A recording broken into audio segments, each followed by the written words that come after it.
Uh, Excellencies, dear friends, good afternoon to all of you, and to those of you who are joining us online, a good morning, good afternoon, and good evening, wherever you may be. I'm delighted as president of the International Peace Institute and on behalf of all my colleagues here to welcome you to this program that was put together jointly with the Oxford Climate Policy, and we're delighted that Benito Muller is with us on this panel on the subject of innovative finance for loss and damage, capitalizing the new fund. And we are also joined online by two colleagues who I will introduce very shortly.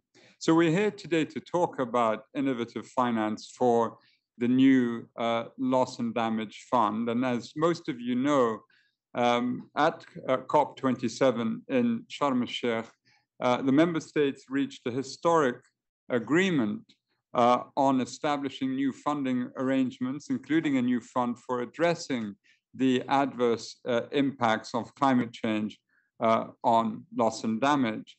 And this decision was probably the most significant COP decision since the 2015 Paris Agreement. And IPI was privileged to play a role in that process through our pre-COP retreat with negotiators at Green Tree at the end of September 2022, and then on the ground in Sharm el-Sheikh as advisors to the delegation of the Maldives. And the political and intellectual leadership shown by Ministers Khadija Nassim and Aminat Shona was absolutely essential to the negotiations' success. Now, the Maldives and 23 other members of the Transitional Committee must design from scratch a new loss and damage fund, as well as make recommendations for other funding arrangements in the humanitarian development and financial sectors. And this for delivery at COP28 in Dubai, just 5 months away. And this is a daunting task. Right now, there's very little funding available for addressing loss and damage. What we have is a patchwork system with some funds for relief in the humanitarian sector and a few one-off payments from insurance and the international financial institutions. For reconstruction from extreme events, developing countries are stuck with borrowing on international markets at 3 to 4 times the rate of a global North country. There is even less concessional funding available for rehabilitation for slow onset events like sea level rise, which for low-lying countries like the Maldives damages nearly every aspect of social and economic life. The idea in Sharm was that the size, scale, and scope of loss and damage incurred now and in the future demanded not just a new fund, but a new type of fund. This includes new, or what the decision calls, innovative sources of finance, and we will hear from our panelists on this shortly. But first, there's one more element of this process that I'd like to highlight, and that is that the global economic and political context needs to be basically calculated from the effects of COVID and then Russia's war in Ukraine. The world has experienced a once-in-a-generation crisis of high prices for food and energy. The external debt stocks of developing countries reached US $11.4 trillion last year, more than double that recorded a decade ago. And over 2/3 of developing countries are now in or at risk of debt distress. But this crisis has also opened a once-in-a-generation window for global economic reform. And I just returned a few days ago from Paris, and I attended the summit for a new global financial pact that was pushed for by Prime Minister Mia Mottley of Barbados and hosted by President Macron of France. And what was most notable was that the sense of momentum. There were high expectations by civil society that the summit would deliver across a broad range, and the summit did deliver, but perhaps not everything, but it showed that there was movement. There was movement on climate resilient debt clauses undertaken or position that was accepted by the World Bank. And there's some movement on IMF and SDRs, and we'll get to that in a few minutes. So I'm delighted now to be able to welcome the panel, very distinguished panel. On my left, we have Dr. Michael Franzak, our own specialist on this issue, and Mike will lay the groundwork for the rest of the discussion on this panel. We also have Dr. Coco Warner, who is on the screen, and Coco is Director of the Global Data Institute at the IOM, the International Organization for Migration. And she will be followed by Dr. Benito Muller, Managing Director of the Oxford Climate Policy and Director of the European Capacity Building Initiative. And after Benito, we have Dr. Stacey Ann Robinson, Assistant Professor of Environmental Studies at Colby College. And finally, we will have Dr. Chris Canavan, a Senior Advisor at Signum Capital, who will close out the discussion by the panelists, and then we'll have a question and answer period. So could I begin, first of all, by asking Mike Franzak to take the floor. Thank you, Zeid, and thank you very much to my panelists and everyone here today on a Friday afternoon. It's great to see this crowd. So what is innovative finance? Innovative finance refers to initiatives that aim to raise new funds for development or optimize the use of traditional funding sources. So this includes levies and bonds, as we'll discuss today, but also debt buybacks and other tools. Basically, innovative finance is anything that's not ODA. We can kind of think of it, there's not a single definition. So today we'll look at least two ways how innovative finance can work. First is sources of capitalization for the new fund, and as tools to enhance existing funding sources. So why do we need innovative finance? Well, the scale of what needs to be funded is one reason. But also the gaps between pledges and commitments. So we're here in New York. I'll give an example from the US, my own country. Last year promised $11.4 billion a year in climate finance by 2024. They delivered $1 billion. Even the easy options face opposition. So $20 billion in SDRs pledged by the United States. Again, $0 rechanneled due to Congress. Now, this is not just the US. In 2022, only 5 of the 31 members of the OECD's Development Assistance Committee met the UN-backed 0.7% of GDP target. The average was just 0.36%. ODA did go up last year, but that was due to other factors like spending on refugees inside countries' borders and Ukraine and the pandemic. So I think Paris, you can read it in part as an extension of this trend. We have more ambition telling the MDBs to do more, but we haven't seen the authorization of a lot of new monies to do that. Speaking of Paris, innovative finance was a topic, and there was an announcement with 22 countries, I think the count is now 22 countries, declaring support for, quote, the principle of a levy on shipping emissions. So not the strongest language, but still 22 countries declaring support for the principle of a levy on carbon emissions. So why a carbon shipping levy? Well, first, it's huge. International shipping moves 90% of global trade by volume and is responsible for 3% of global emissions. Also, it's growing. Right now, the latest estimates suggest that carbon emissions from shipping will grow by 90 to 130% by 2050. This also means that, according to the World Bank, putting a price on carbon could raise from the shipping industry $40 to $60 billion each year between 2025 and 2050. So why hasn't this happened? It's not a new idea. Bunker fuel emissions were exempted from past climate agreements, including Paris. Opposition from the shipping industry and shipping countries is one reason, but also many developing countries have been wary of a levy. The practical reason is that the industry would pass along the tax to importers and consumers, which would hit especially small island states who already pay high prices for imports. But there's also an important principle at stake, and that's CBDR, common but differentiated responsibility. These countries did the least to cause climate change, and now they need the most help to deal with its destruction. So without a commitment to redistributing revenues, it is difficult for many countries to support at this moment.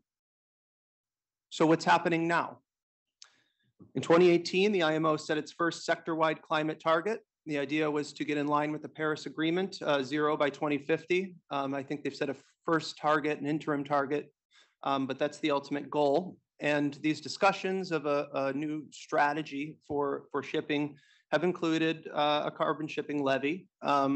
Small island states have been advocating this in the IMO for years now, with the provision that revenues be used to support vulnerable countries. The most recent proposal from the Marshall Islands and other Pacific countries would apply a $100 per ton of CO2 fee to all international shipping voyages from 2025, with the majority of revenues set aside to help countries cope with loss and damage. Now, what happens next? The RMI proposal is not the only one on the table. There have also been submissions from the EU and others, which leave the door open to using revenues for climate, but are generally non-committal on this issue. Notably, the US and China have refrained from endorsing a carbon shipping levy, so they were not among the 22 countries in Paris. To note that, but Treasury Secretary Janet Yellen said we were going to look at it. There is also an important distinction between revenues going to loss and damage activities per se and directly to the fund. And so it's unclear how this will affect negotiations. Next week, from July 3rd to 7th, the IMO will meet and countries will discuss an updated emissions reduction strategy. And the levy will be a topic. Will it be included or not, and what would it look like? Regardless, the adoption of this levy needs to be balanced with support for the countries most affected by it and by climate change. Thank you. Thank you, Mike. If we can now turn to Coco Warner. Coco, without trying to sort of restrict what it is that you may want to address, but if you could also pay or cast a sort of a view on the global payment systems as a supply side innovation for loss and damage, we'd be very grateful to you. So over to you, Coco. Okay, great. That's a tall order, and I'll do my best. Thank you so much for the invitation. It's really wonderful to be with you, and I'm just looking forward to the conversation and learning, as always, when I'm with all of you. I think a big idea about innovation that people often think is, oh, it has to be completely new. Something that we haven't thought about yet. But if you look around the room, Benito, I'm looking straight at you on my camera.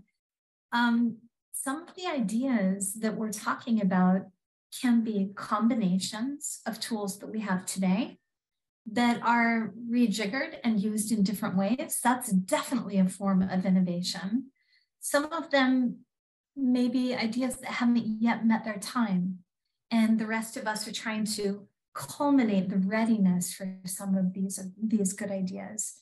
So against that background, I think that there are three things that we as a community need to be thinking about very actively in these coming weeks. As you said, Zeid, we're in a pretty crucial time in the run-up to COP28. And usually these ideas culminate very early in the year. We're not that early anymore. We're right in the middle of the year. But the earlier we can kind of mature our ideas and discuss them and get input, the better. So this is a really important conversation today. So what are those three ideas that I'll put on the table? The biggest one is stability. The adverse impacts that we're already experiencing that are both attributed as well as maybe just associated at this point with changes in global systems are enormous, in many cases irreversible in at least the lifetimes of us, and for, just broadening a little bit out in human timescales. So that deep disruption and time element, the spatial element, are really challenging for our financial systems. Our financial systems like to spread risk across space and time, and these two crucial elements are deteriorating when it comes to climate change. The impacts are large, progressive, and hard for any of us to get away from. And I think that that challenges our thinking of sources of finance, because not only do we need to keep the lights on all of our economies, and the point isn't necessarily the welfare of the economy, but what lies underneath it, which are people who are like any of us on the bus, going home, feeding the kids, having jobs, and needing that, what we've heard a lot in the Paris summit, that fiscal space to carry out their lives and to have well-being. And this deterioration of the world as we know it, that sounds a little bit negative. There will be good things in the future too, but this basis upon which we have relied is changing fundamentally. And I think that is where some of the innovation comes. So stability as an aim. What will it take for us to create margins where we might not have had them in the past? That's a big area. How can we combine tools that we're familiar with now, like regional stability boards, and apply them to either new or additional objectives for that stability? So stability is one thing that I'll be listening to all throughout the rest of the year to see what types of ideas experts like all of you bring to the table. The next one is flexibility. We need tools that are flexible, not rigid. And I won't say too much about that, but we know that the future is deeply uncertain. We know it's evolving, and we know that the way things have been in the past aren't, sounds almost like a cliche, but relying on the availability of fresh water for an urban water cleaning system, or for generation of power on the Colorado River system where I live, those are not necessarily givens in the future. And that has profound impacts on how people live, where people live, the jobs. And so we really need to be thinking about flexibility in the real economy. And there are many ways that those of you, and I'm looking at you, Chris, I'm sure that we have a lot to learn from you from like a real financial sector expert about how to deal with variability and spread our risks, or deal with all kinds of bottlenecks. I'll stop there.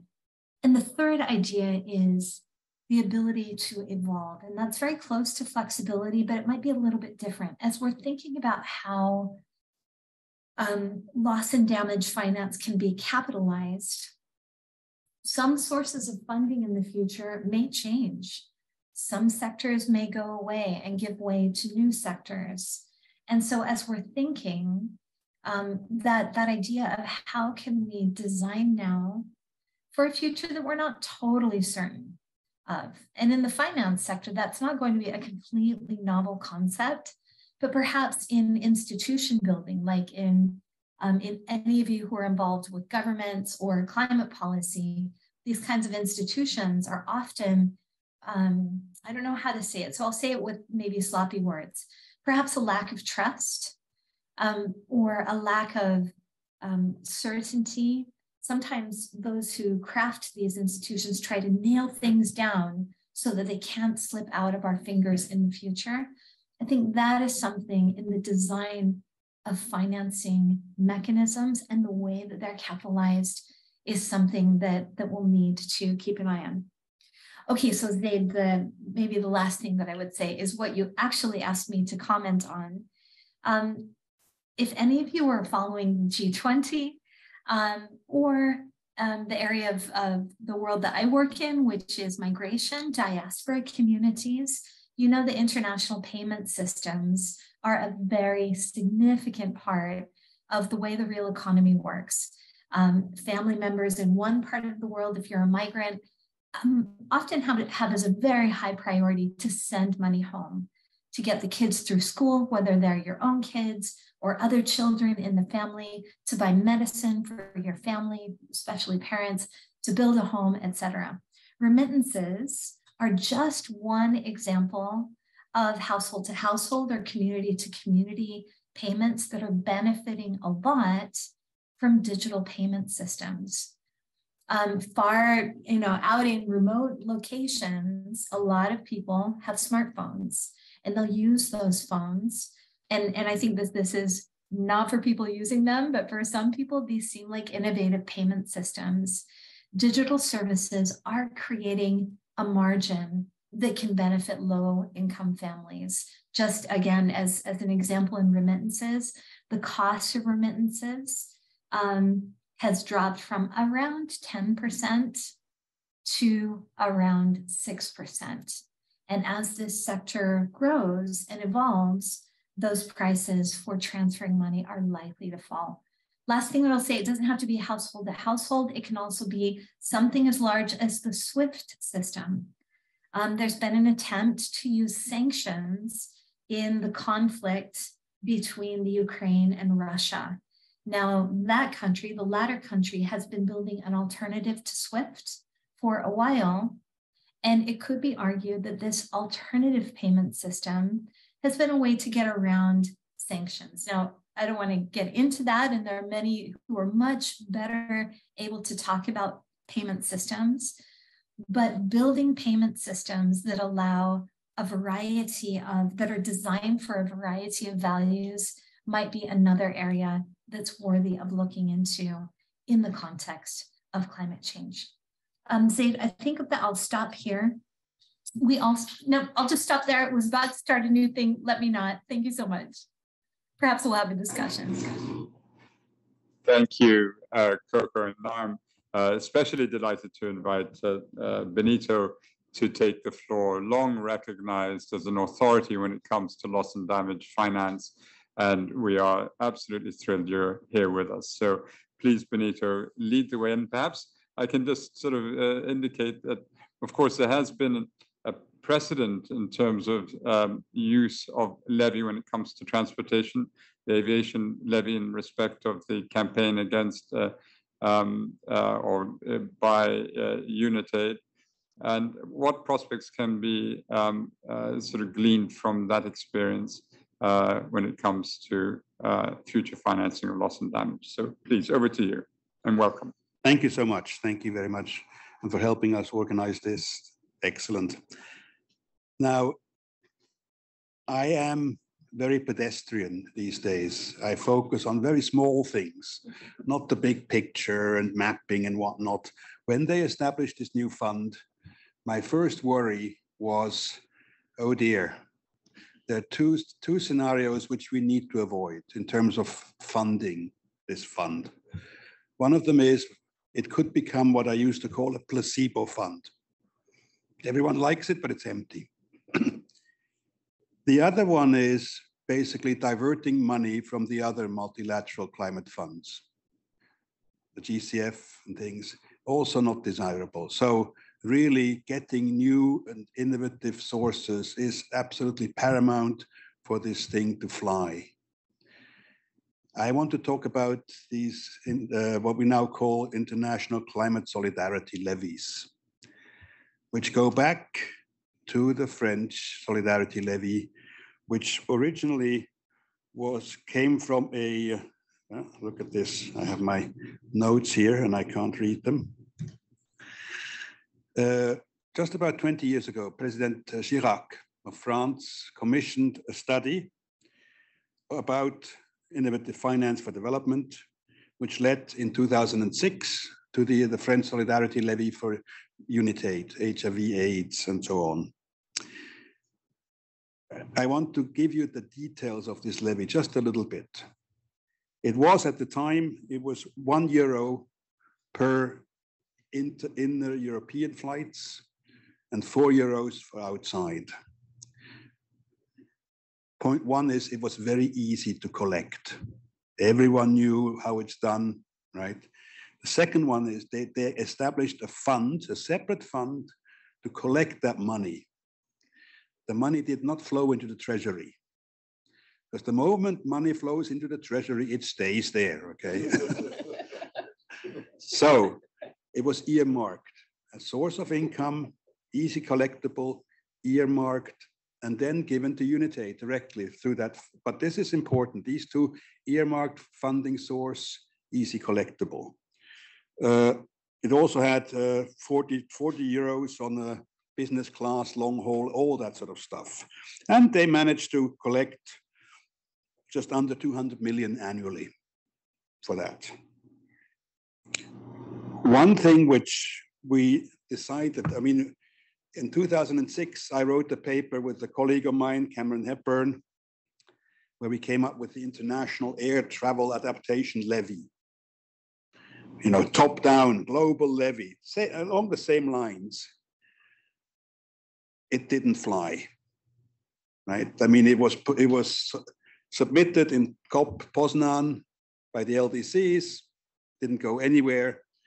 And I think one of the reasons, in retrospect, was A, the UNFCCC has no remit to actually make decisions for the aviation sector, and B, all treasuries in this world abhor international levies. It's against their fiscal virginity, okay? So, no. So basically what we decided now when Salimul Haq and resurrected the idea, because I gave up, but he resurrected it in the context of the new fund and of adaptation, of loss and damage funding. Let's use the actual model of the French levy, which was an alliance of countries who just did it together without an international decision or anything, just do it. There are about 12 or 14 countries, many of them developing countries, who participate in this French Solidarity Levy. And in our opinion, this is the way forward for this too. Let's not wait for a multilateral agreement on this, okay? I mean, we did a bit of number crunching, I mean, very simplistic. If the EU member states were to do it together with the same sort of €1 per internal flight, it would raise $1 billion now with the passenger numbers. But you can adapt the whole thing. If the IMO thing doesn't come through, I hope it will, honestly. I still don't hold my breath about whether it'll be used for climate change outside or just for the sector, okay? Let's be realistic here. There are other ways. Another idea which has been around for years and years is container charges, $10 per container. If the EU member states were to introduce that, 924 million annually. I mean, it's not all we need, but it is not to be sniffed at. And we also did some number crunching for the US, since we're here.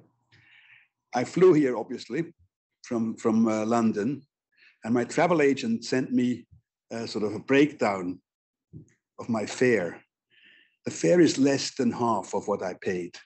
About $250 were charges, evenly UK and US, for animal inspection, and I mean, everything is in there. So we are paying these charges already, okay? Now, the problem with this idea is, I mean, and you could, again, if the EU were to introduce it along the same lines, they could have about 600 million annually from domestic flights and about 800 from international flights. But I looked it up in Wikipedia, all these little charges, they need legislation, and getting legislation through in this country is not easy. So on the other hand, for example, saying we need a sort of climate solidarity charge for everyone, including for domestic purposes. You know, you share it out. I don't think that can be that sort of absurd. If you just want to send it abroad, not gonna work. But for, you know, the damage is happening here in the US too. And if air passengers are taken to task because they are still polluting, and if they're taken to task for everybody, I think that could work.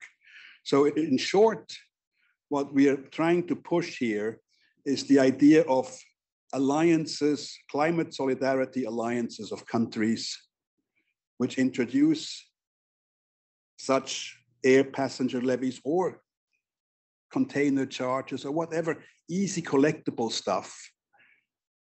Earmark it, put it into a separate fund, and then use bits of it domestically and the other bit go to the new loss and damage fund. As I said, pedestrian. But this is, in my mind, the only way we're going to get anything going in a reasonable time frame, which means less than 10 years. Thank you very much. Thank you very much, Benito. We'll get back. I'm sure there are going to be many questions coming your way. So thank you for that. I'd like now to turn to Stacey Ann Robinson, who will provide us with the SIDS perspective and perhaps also look at the IMO discussions to come. So Stacey Ann, you have the floor, please. Thank you, Zeid. Thank you to everyone. I very much appreciate this invitation, and I'm very happy to be here. As an academic, I spend a lot of my time framing an issue. I think the frame is very important. I also think the history of an issue is important. And we are discussing a topic that, from my perspective, requires a lot of nuance and a lot of delicacy. So right now, this very minute, there is a small island in the Pacific, completely surrounded by water. It's very low lying. It's very, very small. But we're talking about a couple square kilometers. But there are people living on that island. And in some instances, there are generations of people living on that island. They're reliant on the resources. Some of them are farmers. Some of them are fishermen. Some of them are in the tourist industry. Some of them reliant on the sun. Some of them reliant on the sea. But they're faced with sea level rise. Every day they get up, there's water coming in. There's water coming up. But this is a problem that that particular island, that group of islands did not cause. So what we're discussing here is so important because it's about livelihoods, it's about people. And I think many times in the discussion, we forget that people matter, but not just the people here, but also the people to come. But because this island, the people on this island did not contribute to the significance of the problem that we're discussing here today, another thing that we often don't remember is that we need to center equity and justice. So this is my message here today in the context of this frame that I'm providing. Number one, people matter. Number two, equity and justice must be centered. That's my frame. So a small island developing state in the Pacific, Vanuatu, many, many years ago, before the agreement of the UNFCCC in 1992, said that we have a problem. There were almost the canaries in the coal mine. We are seeing the impacts of global warming, sea levels are rising. We must do something about it right now. So the idea they had back in 1991 was that we would establish an insurance mechanism to help Vanuatu, the countries that form the Alliance of Small Island States, to deal with these impacts. So they're hoping to get this text into the UNFCCC, but it did not happen. Instead, insurance was presented as one of the mechanisms that could be used to deal with the loss and damage from global warming, from climate change, particularly sea level rise. So another point I want to make is that SIDS bring an authenticity to the campaign. They had that initial idea, and for more than 30 years, this is an idea that they have been pushing. So when Coco mentioned that perhaps what we need is to resurrect an old idea, she has my support there.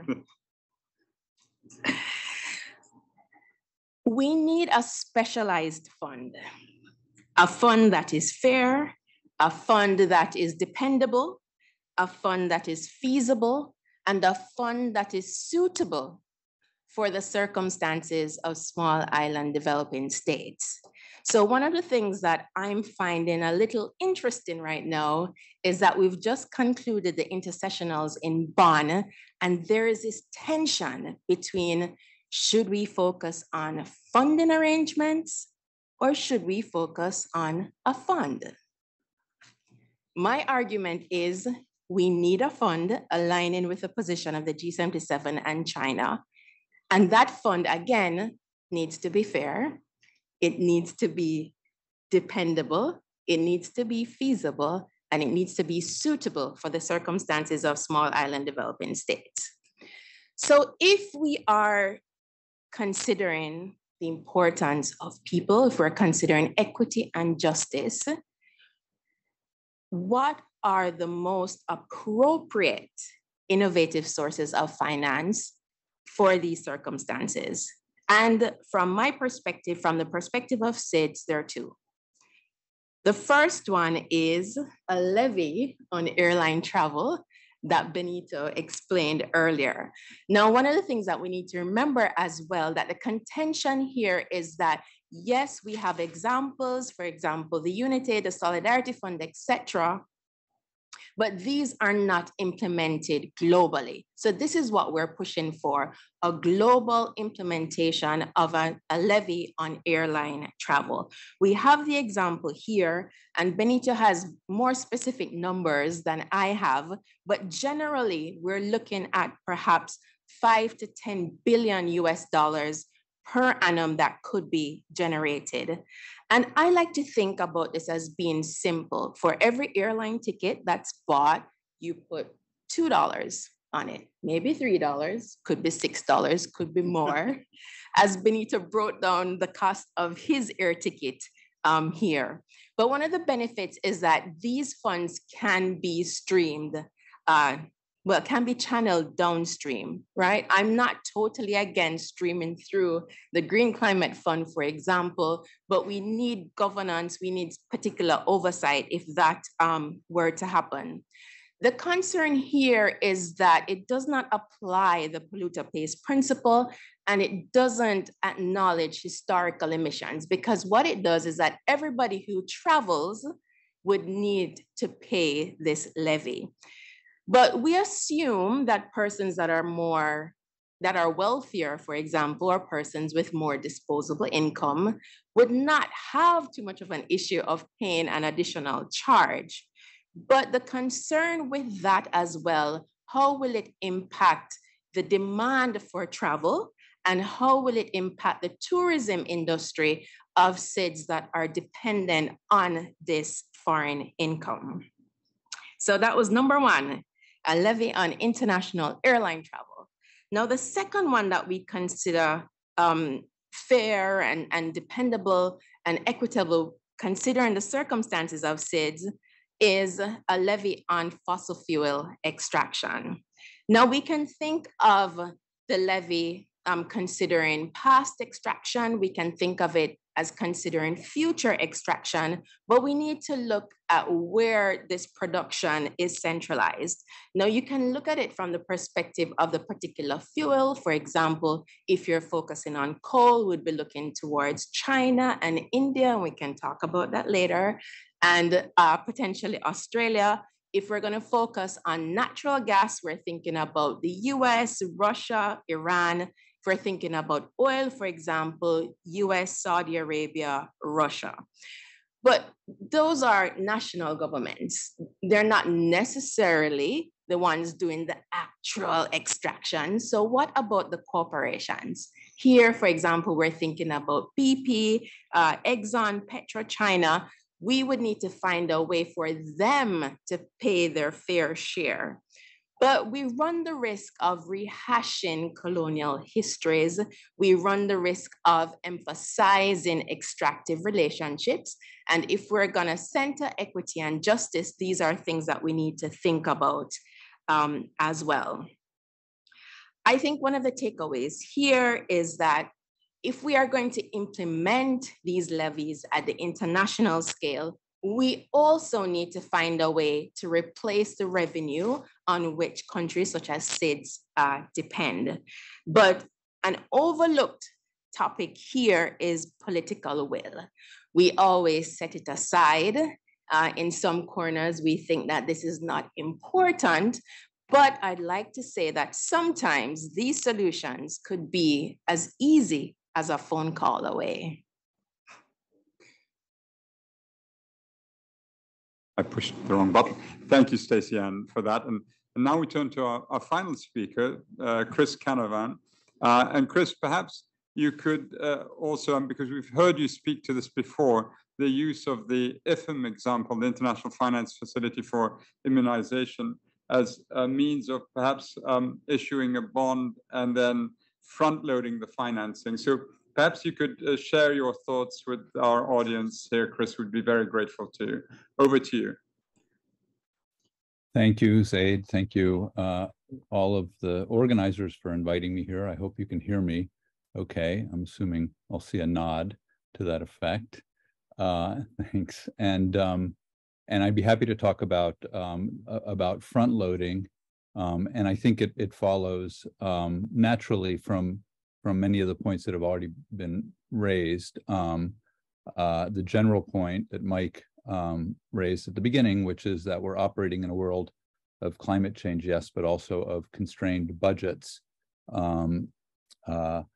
Benito, I think, implored us not to wait for perfect, and let's get good enough going, even if it's a coalition of the willing and not necessarily everyone. I think Stacey Ann very rightly asks us to be concerned about who bears the cost of some of these levies. There is there's been a long debate about whether or not these sorts of levies are regressive, whether carbon pricing is regressive and the like. And I suppose I'm inspired by Coco's observation, which is that innovation doesn't mean that it has to be altogether new. Innovation is often dusting off good ideas from the past.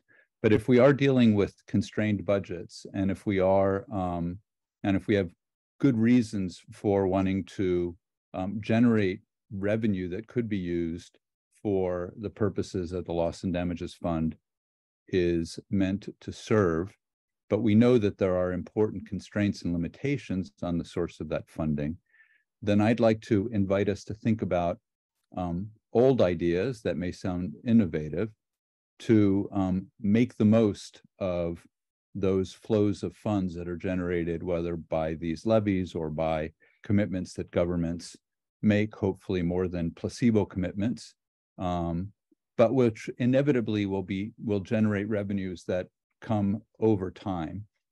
And so it's easy enough for a country or a group of countries to say, we pledge $50 billion, but if those $50 billion come in the form of $5 billion installments over 10 years, then I suspect there are some in Vanuatu who would say, we don't have 10 years to wait around for those $50 billion to materialize.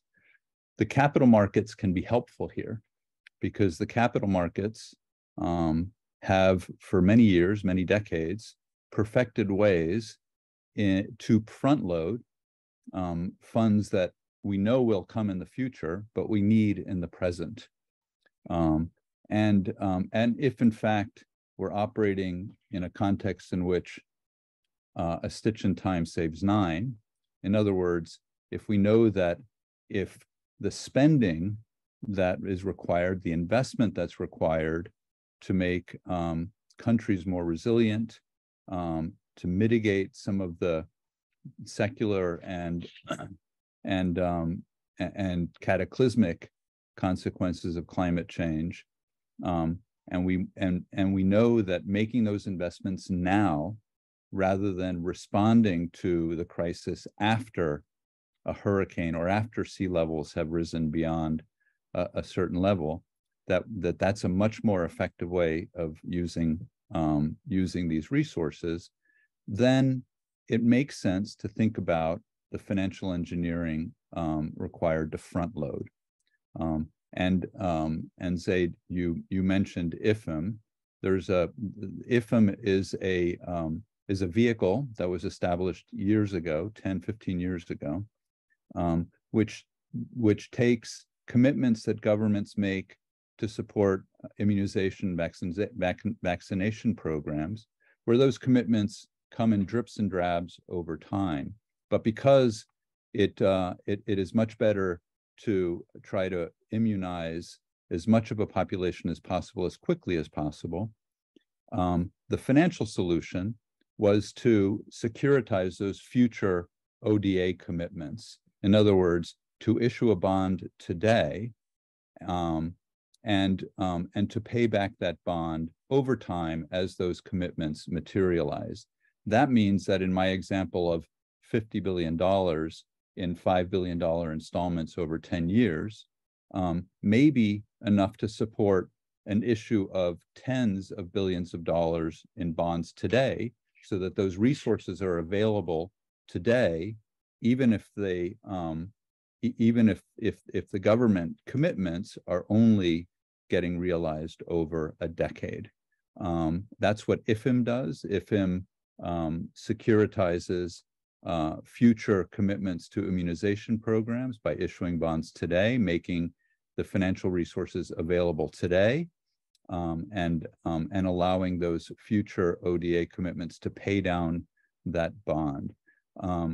And so I want to invite everyone participating in the session today to think about these kinds of financial engineering innovations, which as Coco would rightly point out, are not at all new, but may seem innovative in this context, and see whether these kinds of instruments, these kinds of mechanisms, these kinds of transactions can be exploited in order to maximize the impact of financial commitments, which we know are going to be limited for all of the reasons that my esteemed panelists have already raised. So I think I'll stop there, but I'm very happy to continue this conversation in the Q&A. Thank you, Zeid. Thank you so much, Chris. And of course, we thank all the panelists for their initial remarks. The question that I would have for all the panelists, given the pressures of the moment that Mike outlined for us, the needs that Coco and the wise approach that Coco counseled that we ought to adopt, the injection of reality that Benito, from long experience, suggested that we must almost welcome, given how difficult the current political climate may be, and the pressures from different interest groups. And then, of course, the imperatives that those who are in the most vulnerable context need answers for.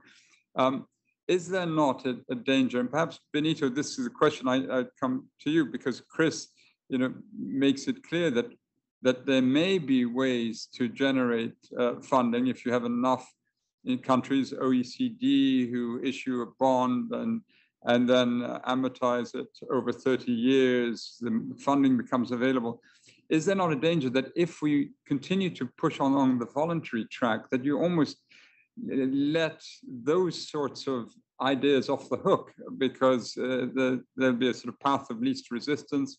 And if all of us when we get onto Expedia and you have already so many different options, and you say, okay, will you put in an extra $5 or $2 or whatever added, that will make its way to a loss and damage fund, it sort of almost alleviates the sort of pressures needed on various sectors to actually come into this, that we're sort of almost creating a way out for them and asking the consumer to behave in a way that's responsible, of course, in a voluntary sense, but not making a similar demand of an industry.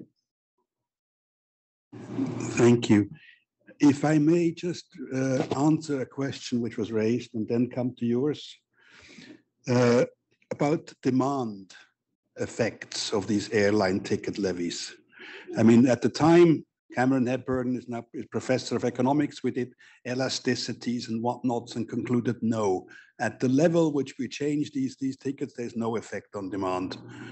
The French levy has proven there was no effect on demand.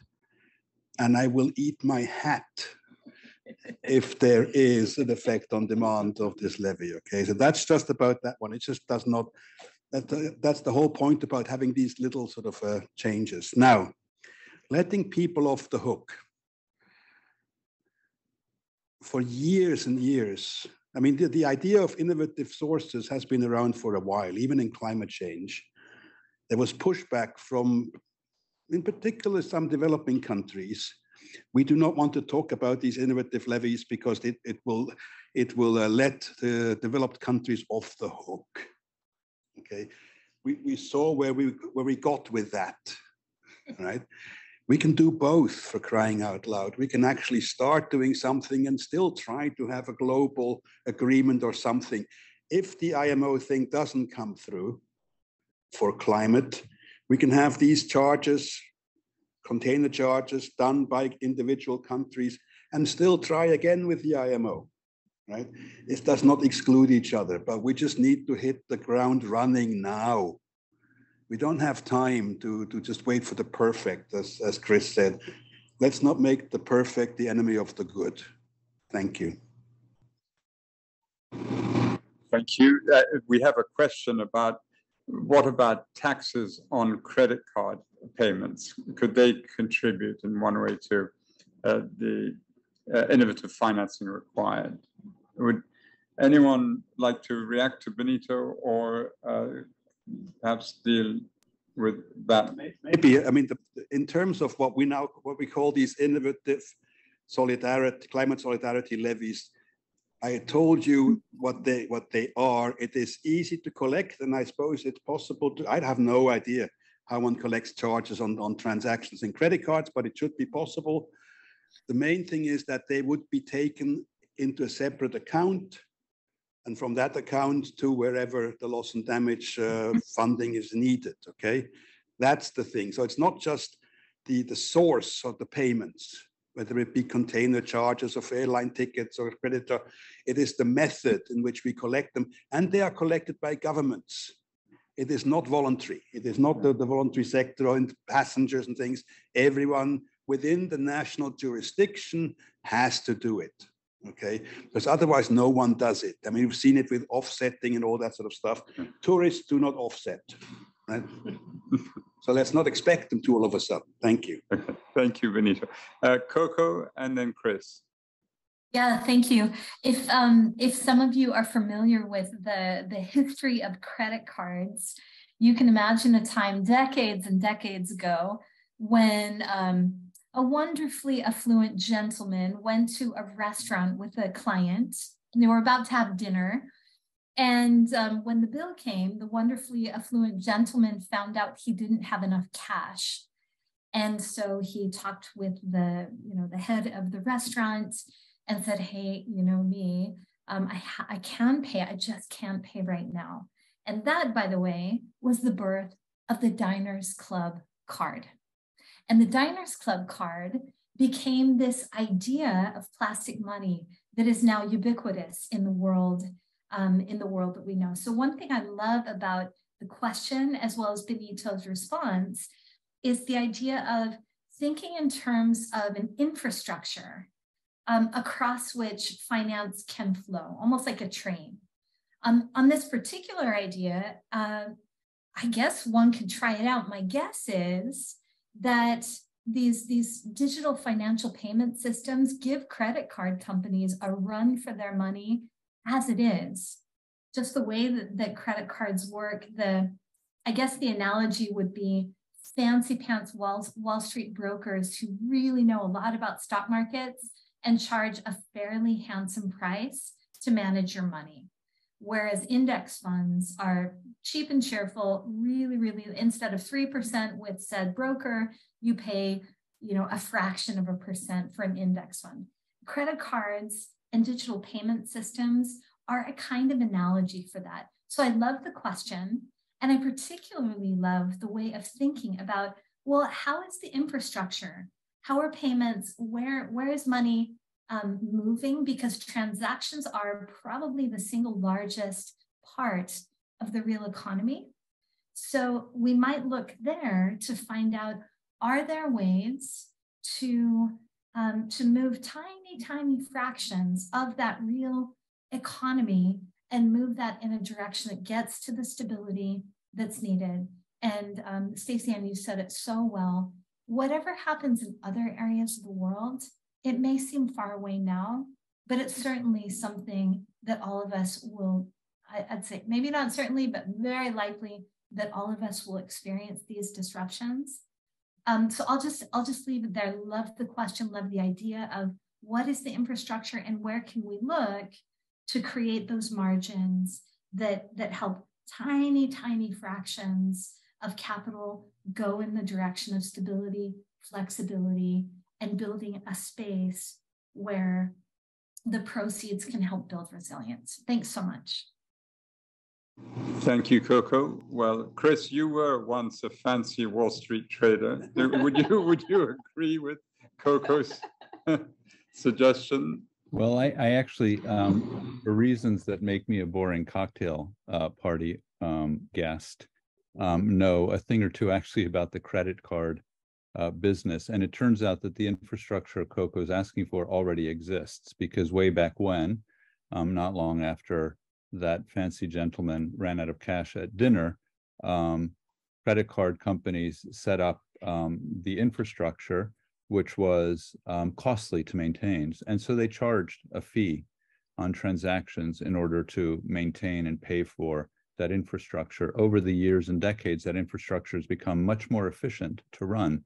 But the fees that were being charged by the credit card companies did not go down, because this is, after all, an oligopoly. There are really only three that matter. Many of the digital payment systems that we think of as competitors to the major credit card companies are actually aggregators for the major credit card companies. The fees didn't go down. Instead, surplus is accumulated, and we get them back as points. Those famous points that credit card companies like to reward us with are really just giving us back the money that they no longer need, because they've made their operations much more efficient. There is one person who knows more about this than perhaps anyone else, and he is now the president of the World Bank. And so, this isn't a fancy idea. This is one that that does have legs. And I might add, credit card flows have been securitized, so front-loaded, now for 25 years. And so the technology to be able to use not just the fees being generated now, but the fees that could be generated in the future to use them now also exists. So I do think it's an idea worth exploring, with all the caveats, I think, Zeid, that you mentioned at the beginning, which is that I do think the more we invent ways for voluntary actors to contribute to these funds, the more the pressure on official actors gets relaxed. And so I do think we need to bear that in mind. Thank you. Yes, Stacey Ann? Just to emphasize something that Benita said, and I think it's something that we need to state clearly, is that we're not just looking for one solution here, right? We're looking for multiple solutions. We have to keep the pressure on at all sides, on all actors, because there's no such thing as a climate solution or a solution to the financing crisis that we're facing. It's all about multiple solutions. So I think when we have such fora as these, we're really seeking ideas. So now somebody brought up something that I've never heard in such a forum with the credit card transactions. Let's keep collecting the ideas. I think we have the right ears and the right lips in this room to make something happen. So not just one thing, we're looking for many things that work. But I mean, clearly, credit cards companies award points, and so do airlines. And perhaps one can convert their points into sort of currency that could be directed as a financial flow. The floor is open for any comments from our audience, and please introduce yourself, and then we can, if there's anyone online, please send in your comment Thank you. or question. Please. So thank you very much. Very interesting conversation, and thank you for your paper. I read it with great interest. So my name is Dr. Antoncic. I'm a former World Bank treasurer and vice president. I'm currently senior fellow at New York University Development Research Institute. And I was also 12 years at Goldman Sachs. I'm also a financial engineer, ran a mortgage business at Goldman Sachs, and was also— Did you know each other? No, we didn't know each other. And Lehman, and I'm also originally an economist of the Fed. So obviously a very important topic. But I think we really need to think a lot bigger. So Benito, I love your comments and your suggestions, and you're correct. There's not much of an elasticity of demand issue. The problem is tiny numbers coming from consumers, but it's tiny impact, right? And so just last year alone, 2022, we had $100 billion in catastrophic risk, and every year that's growing, astronomically. And of course, the cost, not only due to the number of events, but also think about how much infrastructure is always continuing to be built, and therefore, by definition, that cost is going up. And of course, the severity is going up a lot, and the frequency, without a doubt. So we need bigger, much bigger dollars. So Chris, you mentioned IFM. I actually was the treasurer of IFM for 4 years, because as the World Bank, we ran IFM. So I was the treasurer of IFM, as well as IDA, as well as the World Bank, of course. And the problem with that is, again, you can't do it in size. It's too small, number one. And it's just taking NPV of future promises, currently issued debt, and you're done. But at the end of the day, it's tiny. And also there's unique conditions that have to go around it to get the credit. And in fact, while I was the treasurer, one of this, I think it's 5 countries that are the contributors to IFM. And 2 of them actually got downgraded, and therefore we had to downgrade IFM, and therefore it cost more money to issue the debt, and so on and so forth. And it also, but at the end of the day, it's still ODA. So if IFM takes more ODA, or an IFM-like structure, well, then that means ODA is not going someplace else. And we all know that there are financial constraints. There's not a whole lot of capacity financially for many countries, developed, never mind the developing. So I don't think ODA is going to continue to shell out money, and that's not really the answer. So I think we need to use capital markets. And there's $350 trillion, 248 trillion to be precise, in the capital markets. And this, of course, is in banks, it's in sovereign wealth funds, pension funds, and so on, in institutional money. And this is where you can use this is where you can get the money. So Stacy, you mentioned people don't care about Vanuatu. Well, I did a large structure for Vanuatu and the 6 island countries in the Pacific. And it was first time ever protection for tsunamis and cyclones and typhoons. And so these kinds of structures are out there. They exist. We did a lot at the World Bank. I issued the first cat bond in the World Bank in 2014, and the pandemic bonds. And these can be done in large sizes. So the paper that I read, I would be happy to sort of point some directions, because some of those numbers are just really not fully reflective of how much has been done in that space. And of course, so it's the so-called ILS market, insurance-linked securities, which is far superior than insurance or reinsurance, because reinsurers, firstly, they don't have the reserves are not enough, and the so-called redundancy level is lowest ever, which means there's only 5% cushion of losses, and then they all get downgraded. So there's not enough reserves. So we need to go to the capital markets. And of course, a capital market solution is much more transparent than the insurance market, because insurance markets, as we all know, we all have insurance. If there's an event next year, your insurance goes up, plus the insurance, so your premium goes up. It's only a 1-year time frame, whereas in capital markets, you can do multiple. We did a 7-year for the Philippines.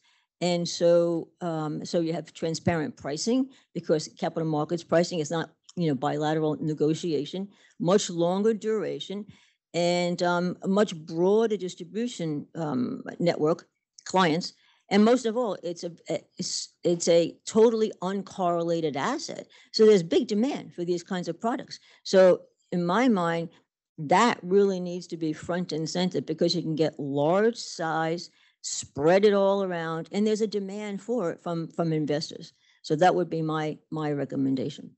And just so that I understand you, so you believe that, you know, when it comes to loss and damage specifically, you could find a hook in the capital markets for Absolutely. that sort of. I've done it. Okay. And in billions and billions, and your numbers are really not. Let me give you an example. Well, I mean, I've done it on loss and damage. I've done it on, for example, Uruguay, largest ever weather and energy derivative ever.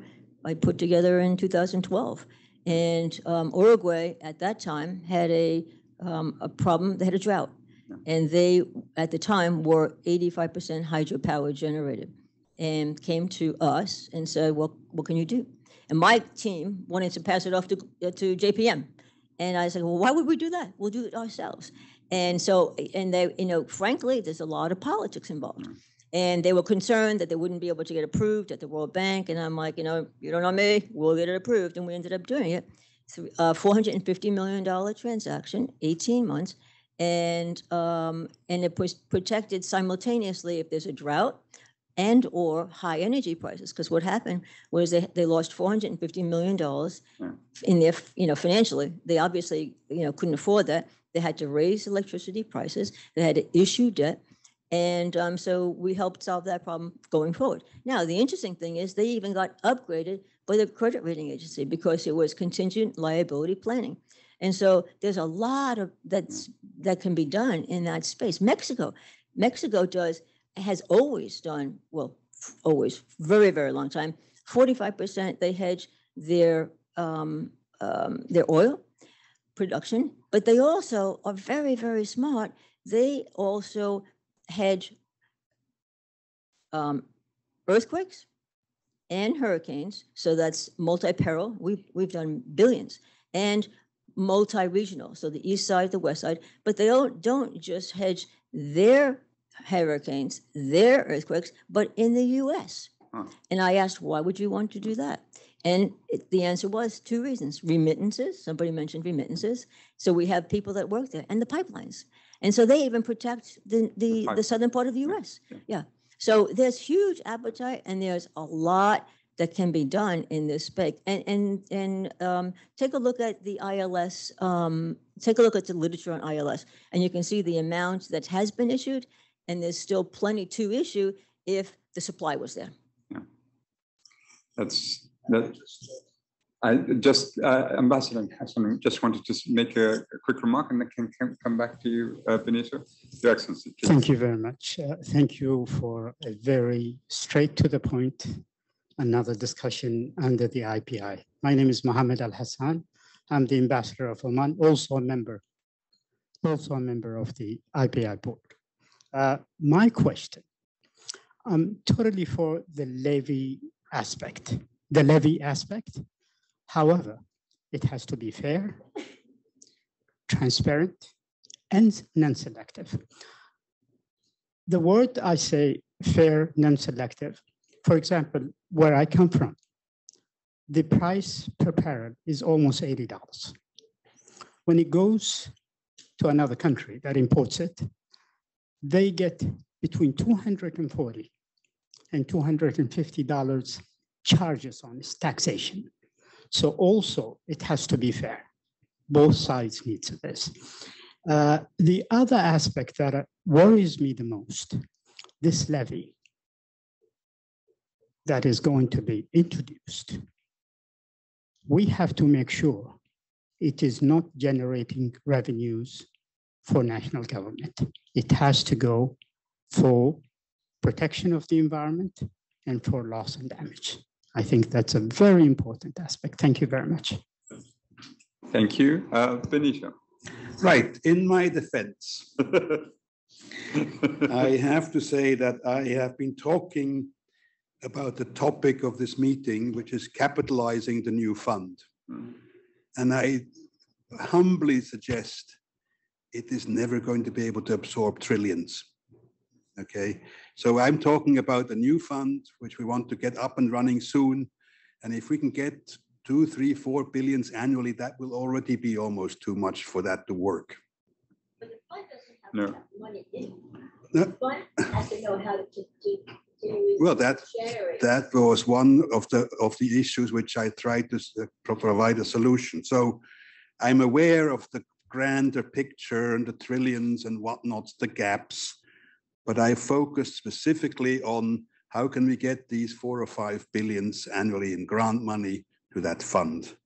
Now, in terms of incidents, in terms of fairness, the first thing which has to be said is people who fly internationally are usually not subsistence farmers. Okay, they can afford $2 more for their brothers and sisters who are actually drowning. And in terms of the new version of these levies, which is voluntary on the country scale, there is no CBDR involved, because if a country doesn't want to join in, they don't join in. Okay, maybe later on we will have a global regime and things, but at this stage it is really a matter of anyone who wants to show solidarity as a government can join in, and hopefully the example will show people that it's not the end of the world, and we might even get something in ICAO or whatnot. It is a matter of doing it now, which is important. Does that answer the question? Okay. Thank you, Benito. And I just need to note Zeid needed to run to another meeting, but we're going to keep the Q&A going. I'll moderate, and Stacey Ann wanted to add something to this discussion. Yes, just an important point of clarification from my perspective, at least, is I'm speaking in the context of this fund that is being created within the context of the UNFCCC that COP27 said we need to operationalize by COP28. So we are thinking of this as a fund that will be subject to multilateral oversight. And I think there's a substantial difference in terms of the sources of financing that might be considered. But to Ambassador's comment about fairness, what I will add to that is I usually take a different perspective on fairness within that. And for me, it's significantly about the capabilities of developing countries and developed countries to respond to the impacts that are manifested in terms of loss and damage. So I think there are many ways to think about fairness, but in any of these conversations, I think it's important to clarify one's perspective and some of the values that undergird these perspectives. Thank you, Stacey Ann. And I think I would just add 2 reflections. One, going back to Coco's wisdom, that so much of what we think is innovative has been done before. Indeed, nothing new under the sun.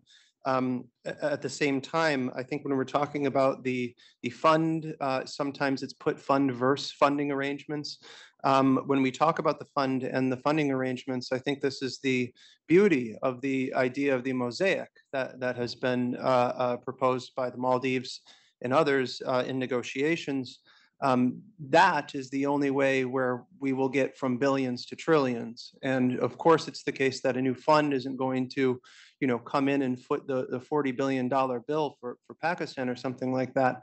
But if you combine all of these sources, you have avoid duplication, you have leveraging and institutions working together in new ways. That's across humanitarian development and finance, and you're bringing in the capital markets. I think that's where you scale it. And I think on one more point on when we think about sources of finance, it's not a source of finance, but debt reduction and cancellation, I think, is probably, it's one of the single biggest things that could benefit countries experiencing loss and damage. And I was absolutely, I think one of the best things that happened was debt entering the discussion on loss and damage. And I was surprised, but thrilled by it. And I think we only started talking about it, around the last COP. But to me, that's a tremendous step forward, because it doesn't make a lot of difference if you send a grant to a country, if it's coming out the budget in another way, or it's going to service creditors. So that's what I did. And other questions, we still have 10 more minutes. Mike, I'm not sure if you can see, but Chris and I also have. Oh, I see. Oh, sorry about that. I was laser focused over here. Coco and then Chris. As it should be, audience first. And it feels like I see paparazzi in the room, and I feel this wonderful vibe, very wonderful. Madeline and Ambassador, and the two questions online that I've seen so far really electrified me. And you've got my mind thinking about two things.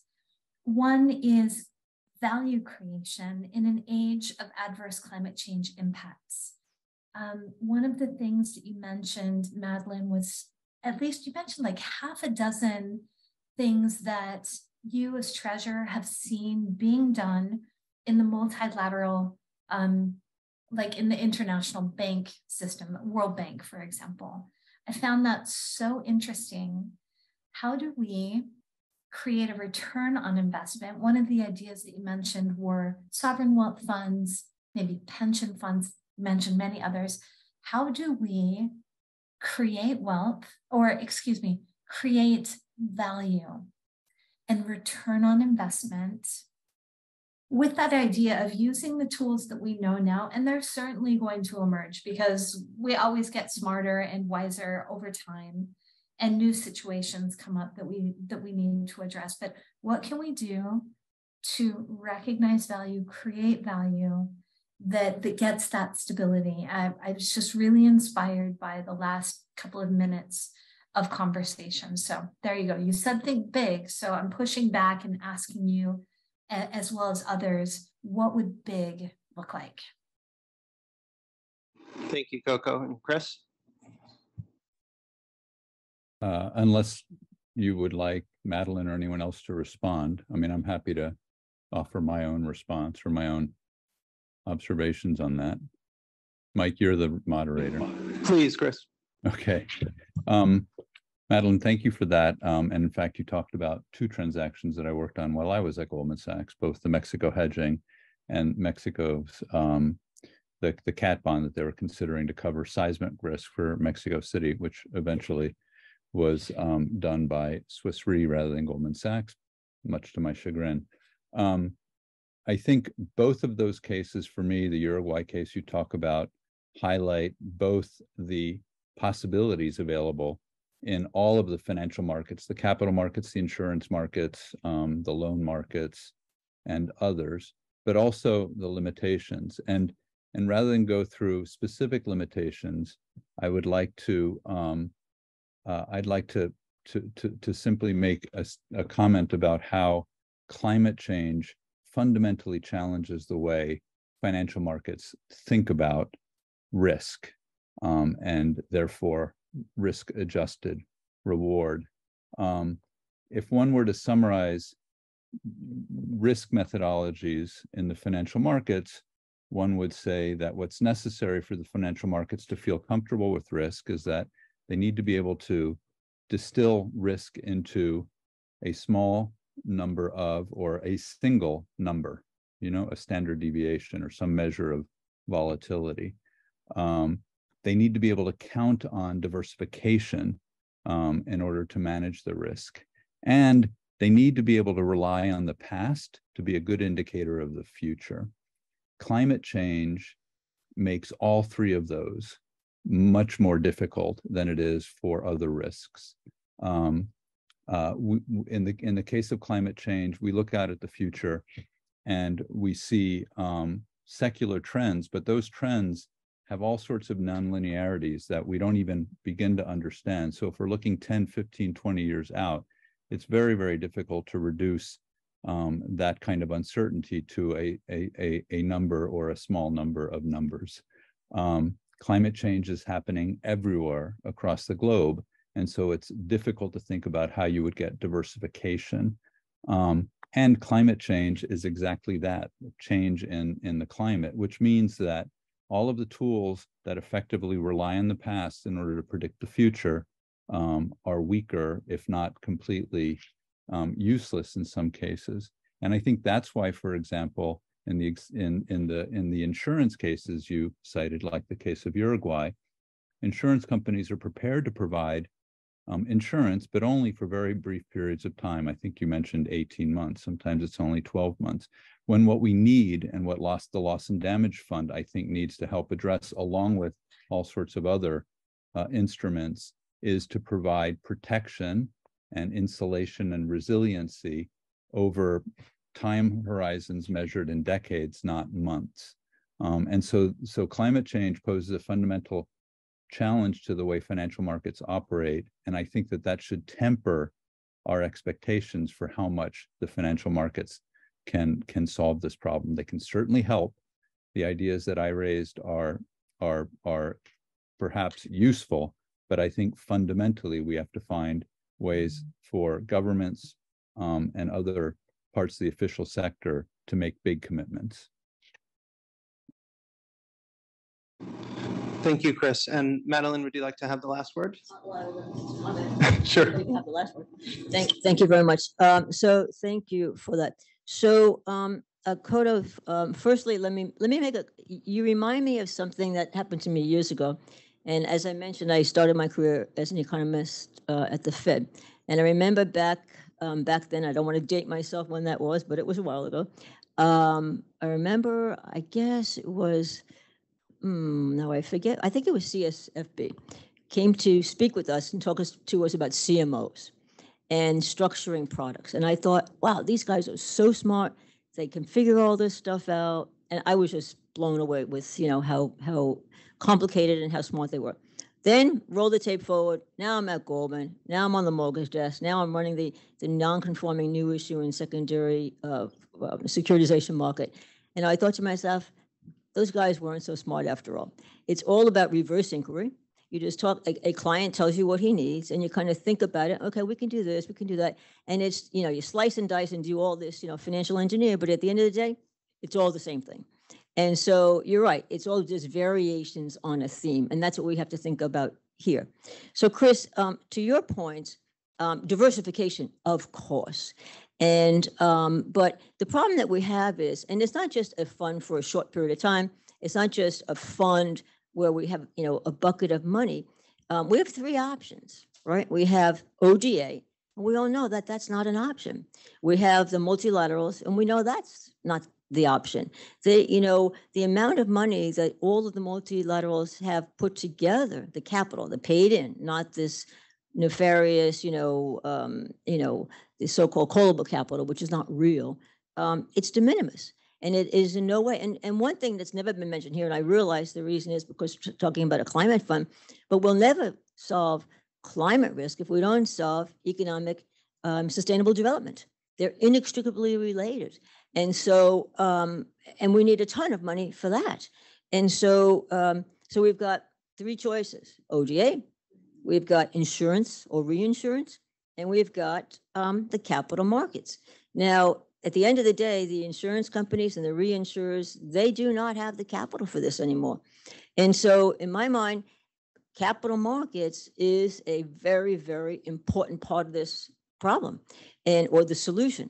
And if you look at the ILS market, that has grown from just pennies to $100 billion now and growing. I mean, look at the chart and, it's sort of very, upwardly sloping curve. And so diversification you can get by doing different, you can do like a pooling of interest, which I did in the Caribbean. I did it in Pacific. And so a pooling of interest, for example, and you can make funds, which they already exist, of different perils, different regions, even across the, one thing I wanted to do when there was the, several years ago, I think it was like in 2014, when there was a La Nina, I forget which is which, but El Nino in California was predicting La Nino in Indonesia and in that region. I went to Sri Malani, who finance minister now, but she was at the World Bank. And I said, can we try to get something for Indonesia, because at that time, and you're a commodity guy, so you may remember, nickel prices shot up to the sky. And the reason the future prices, and the reason is Indonesia is largely producing, one of the biggest producers of nickel in the world, and largely produces that nickel through hydropower. And they were going to expect to have droughts. And so you can have that kind of diversification where you can issue some kind of, ILS in California where we have too much rain, and an offsetting ILS in, the other side of the world. So there's lots of ways that you can diversify this. So I think it's not realistic for us to just keep going back to the same buckets, which is at the end of the day, countries. They do not have the money. Look at how much debt we have. And so I think that's not realistic. And capital markets are looking for assets that are high yielding, and you can get it through the ILS market. I have no axe in this. I'm out of the markets, but I'm just saying that's an obvious place to get money. I will stop there. Thank you. I think that's all the time we have. I really want to thank everyone here, and please join me in thanking our panel, a wonderful panel I'm very proud of today.